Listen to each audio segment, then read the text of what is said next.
Hello there, this is Don Schanzenbach with Tim, my faithful helper, with Old Virginia Woodworking.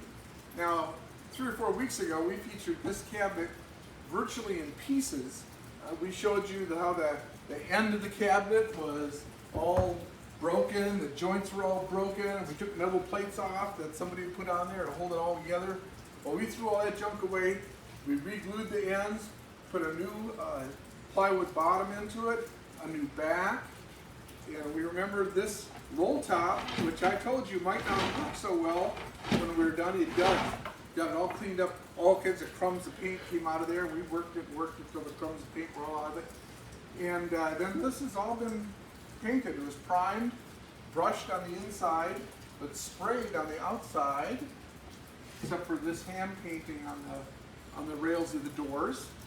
And so here we are with a piece made maybe in the 1930s or so. We don't really know the exact year, but there it is, restored. The customer did not want us to put new hardware on it, but so we put this old hardware, a little bit rusty, but that's what they wanted.